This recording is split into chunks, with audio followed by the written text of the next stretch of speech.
Solaris, building a multiplayer video world model in Minecraft from researchers at NYU. Simulating the world for one AI is hard enough, Right. but simulating a shared reality, that is a completely different ballgame. Existing video generation models, the video world models we always talk about, they're fundamentally single player. Exactly. They simulate an environment from just one agent's perspective. But the real world is multi-agent. And to fix that fundamental limitation, this paper introduces Solaris. Yeah. They built the very first true multi-agent video world model. We're talking about an architecture capable of generating consistent, simultaneous perspectives of multiple agents interacting in the exact same world at the exact same time. Which is huge. And getting the training data to pull this off required an absolute engineering masterpiece. Yeah, they created SolarisEngine. It's this wildly clever Docker-based system that pairs headless Minecraft GPU clients with pre-programmed logic bots to record perfectly synchronized multi-view gameplay. It is a massive pipeline. Using that engine, they collected 12.64 million frames of synchronized multiplayer data. We're looking at mining, combat, complex building. All highly coordinated and time-stamped down to the millisecond. And from an architectural standpoint, they modified a single-player video diffusion transformer, specifically Matrix Game 2.0. Right, to process multiple players through a shared self-attention block. And then, to train it efficiently over long horizons without causing your GPU memory to completely explode, they invented a novel technique. Checkpointed self-forcing. Yes, which completely decouples the autoregressive rollout from the backpropagation stuff. Brilliant. So that is the 60-second summary for those of you in a rush. But for the ML engineers, AI researchers, and technical folks listening right now, we are going to look under the hood. We really are. Welcome to AI Paper Podcasts, the YouTube series where we summarize the most cutting-edge AI and tech papers and take a deep dive into the source material. Glad to be here. Simulating a shared reality is, honestly, one of the most difficult computational challenges in AI today. It really is. You're essentially asking a neural network to hallucinate a perfectly stable, multi-viewpoint universe. It's an absolute nightmare from an engineering standpoint. I mean, think about what actually goes into a multi-agent environment. Right. If you have two agents in a shared physical space, every single action taken by one agent must instantly, accurately, and permanently reflect in the other agent's viewpoint. If I place a block of wood on the ground, your camera needs to see that wood appear on the exact same frame. Exactly. You have to maintain consistency across time and consistency across totally varying geometric perspectives. Which brings us to their choice of laboratory. If you want the ultimate testbed for this kind of physics and perspective consistency, you need an unbounded, fully 3D world. And Minecraft is the perfect crucible for that. It really is. It tests occlusion. Like, if I stand behind a large oak tree, the model needs to understand that I should physically disappear from your line of sight. It tests spatial memory. Plus, the environment is highly dynamic. Players are constantly altering the geometry of the world by digging and crafting. Not to mention the environmental stochasticity. Oh yeah, Minecraft isn't a static museum. You have mobs spawning randomly, weather systems rolling in, the day-night cycles shifting the global lighting. So the video world model actually has to learn to disentangle the visual alterations caused by that environmental randomness from the alterations caused by the controllable agents. Exactly. It has to know that the sun going down affects both players simultaneously, but only one player is actually swinging a pickaxe. Now, you might be wondering if anyone has tried to build a multiplayer video world model before this. Like, is this actually the first? There was one notable attempt prior to Solaris called the Multiverse paper. Right, multiverse. But we're talking about vastly different scales of complexity here. Multiverse simulated channel concatenated views from a single fixed racetrack. Specifically the Tsukuba track in the 2004 game Gran Turismo 4, I think. Yeah, and a racing game is essentially a highly constrained linear tube, moving from a single static asphalt track to a massive, procedurally generated, fully destructible 3D open world like Minecraft is it's a monumental leap. So if you're an ML engineer tasked with building this, the immediate roadblock isn't actually the model, it's the data. Always the data. How on earth do you get 12.6 million frames of perfectly coordinated, high-quality multiplayer data? You can't just throw reinforcement learning frameworks like Malmo or MinerRL at it. You'd think you could just let RL agents run wild to gather interaction data, but the problem is they initially just output chaos. Right, just spinning around. Yeah. A world model cannot learn coherent physics and complex tasks from agents just spinning in circles and punching dirt. You need realistic, intentional gameplay. And what about human data? I mean, we have the VPT dataset Video Pre-Training, which contains thousands of hours of incredibly high-quality human Minecraft gameplay. The VPT data is fantastic for learning basic mechanics, but it's entirely single player. You just have one person's viewport. So there's no synchronization for multiple players interacting in the exact same spatial coordinates. Exactly. It doesn't teach the model anything about a shared perspective. This brings us to their ingenious solution, the SolarisEngine. The NYU team basically hacked together a custom multiplayer data pipeline that is just a masterclass in synthetic data generation. It really is. They started with a JavaScript bot library called MindFlayer. Right. Now, MindFlayer is an incredibly powerful API. You can write high-level logic for these bots like navigate to this coordinate, build a 3x3 house, or chase the other player. But there's a massive catch. A huge catch. MindFlayer operates entirely in text-only mode. Yeah, it's built for lightweight server automation. It does not render any graphics whatsoever. And obviously, a video world model needs video. Right. So to solve this rendering issue without losing the high-level logic capabilities, the researchers used a dual bot architecture. They paired every single controller bot. The one running the JavaScript MindFlayer logic. Exactly, with a camera bot. This camera bot is a headless Java client running with full GPU acceleration just to render the visuals. And the synchronization here is brilliant. They built a custom server-side plugin that acts as a bridge. It mirrors the controller bot's exact state, location, and actions perfectly into the camera bot. So the controller bot handles all the intelligent decision-making and logs the precise action timestamps, while the camera bot operates purely as a highly synchronized physical lens, capturing the visuals. And we should emphasize that this wasn't just some fragile script running on someone's laptop. They engineered this for massive scale and robustness. Oh yeah, they used Docker Compose to orchestrate thousands of these dual bot pairings into isolated self-contained units.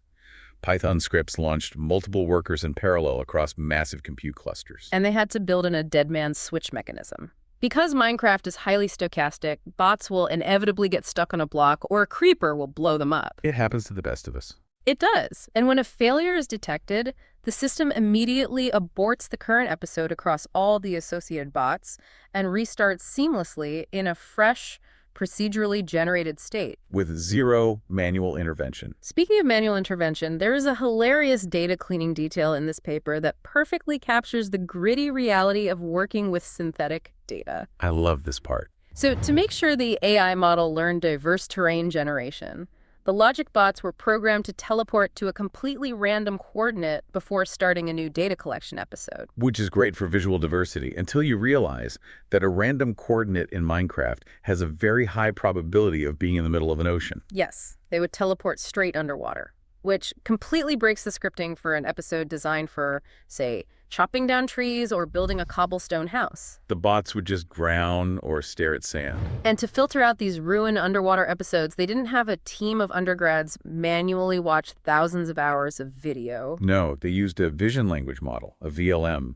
as a zero-shot linear classifier. They specifically trained it to look at the user interface and detect the little oxygen bubbles icon that only appears when you are submerged. It is such a clever use of modern AI tools to automate your data cleaning. That VLM achieved 100% accuracy and successfully stripped all 340 underwater episodes from the pipeline. In the end, this massive orchestration yielded a pristine dataset of 14 distinct episode types spread across 4 core categories: building, combat movement, and mining. And the final tally was 12.64 million frames, which cleanly breaks down to 6.32 million synchronized frames per player. So we have the data, the pipeline works. Now we need an architecture that can actually digest it. Right. They built the Solaris model using a meticulous 4-stage training pipeline. They didn't start from scratch, which was a very smart move. They used a foundation model called Matrix Game 2.0. This is a highly capable single-player video diffusion transformer, or DIT, already trained on a massive corpus of video games. But out of the box, it wasn't ready for Minecraft. Matrix Game 2.0 only supported basic movement, essentially just camera panning and WASD keys. So the NYU team had to vastly expand its action space to support the full MineRL specification. Right. That means the model could suddenly understand the mechanics of digging, placing specific blocks, attacking, and navigating complex inventory menus. Making that single-player model multiplayer is where the architectural elegance really shines. Instead of building two separate networks, they applied the core architecture independently per player. By essentially folding the player dimension straight into the batch dimension. But to let the players actually see each other's realities and maintain physics, they introduced a shared self-attention block. That shared self-attention block is the heart of Solaris. Deep inside the transformer layers, the visual and spatial tokens from Player 1 and Player 2 are mixed together to exchange information. But to prevent the network from just blending everything into a confusing mess, they tag the tokens with learned player ID embeddings before they enter this shared layer.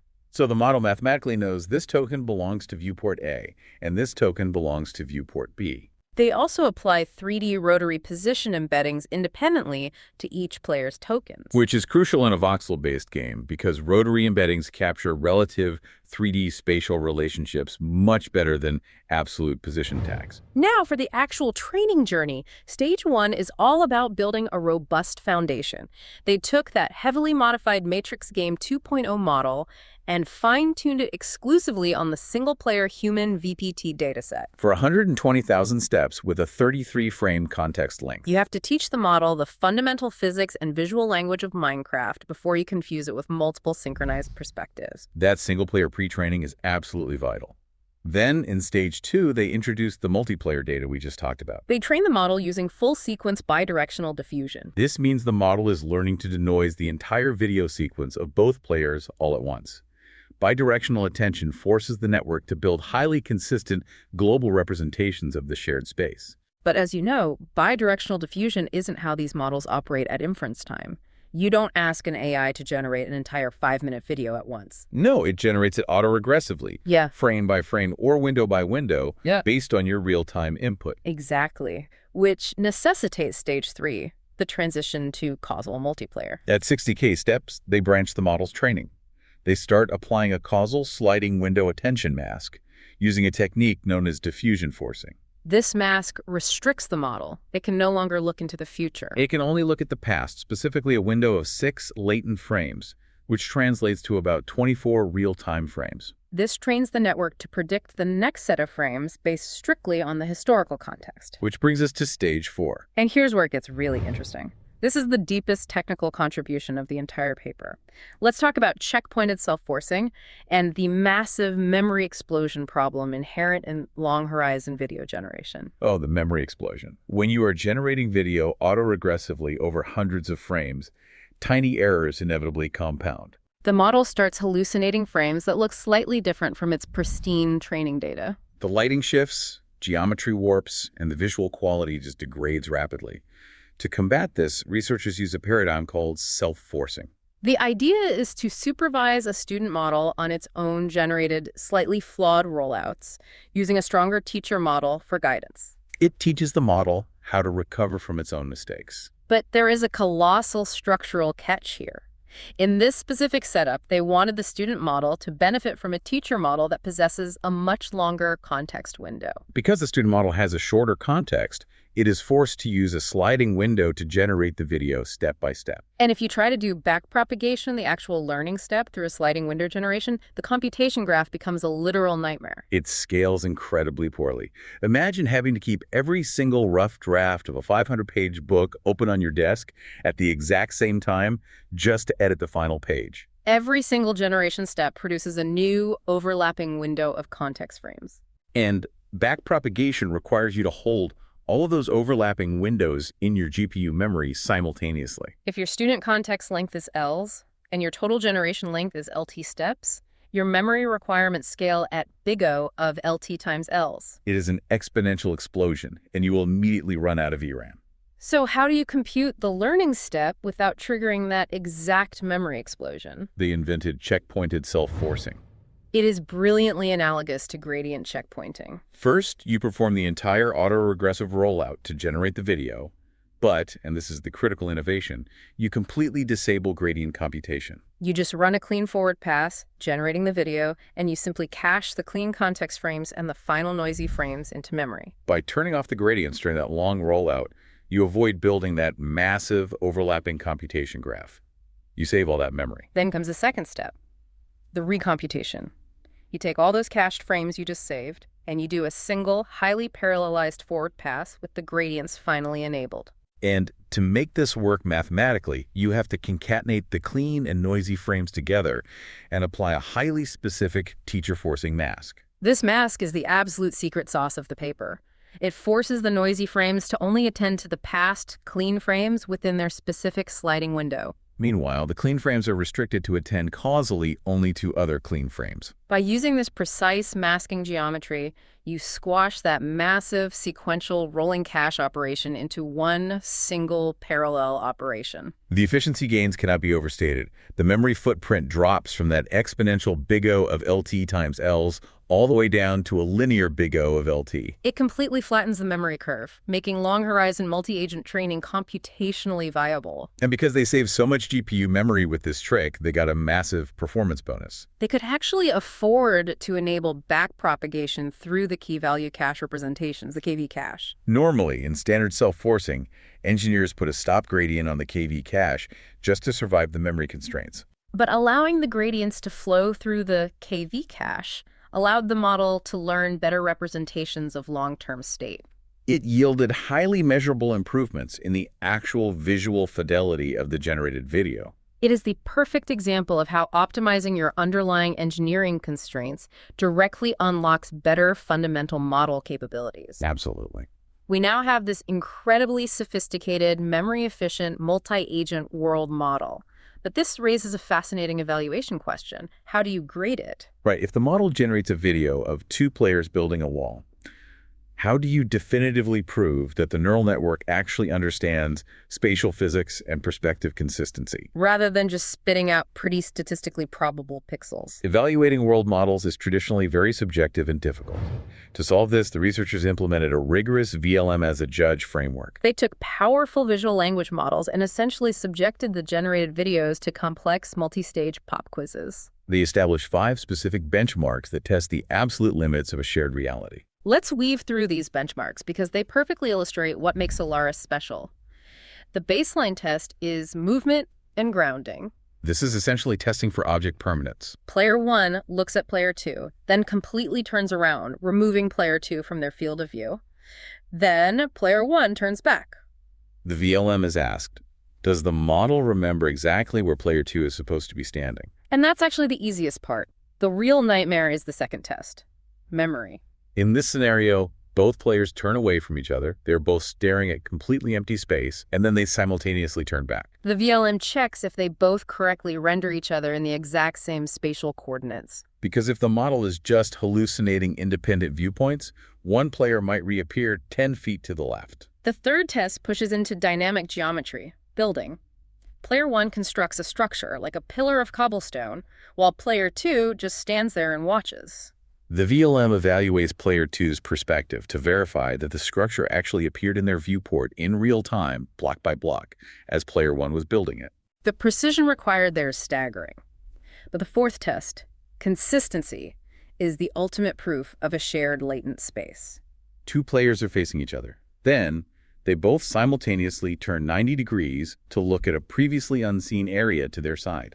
Because Minecraft is procedurally generated, the model has to invent new scenery on the fly. If they both turn to the same side, the VLM evaluates whether the model generated the exact same new mountains, trees, and terrain for both of them simultaneously. It proves the model isn't just running 2 independent game engines in its head, but projecting 2 distinct viewports into a single, cohesive, latent world.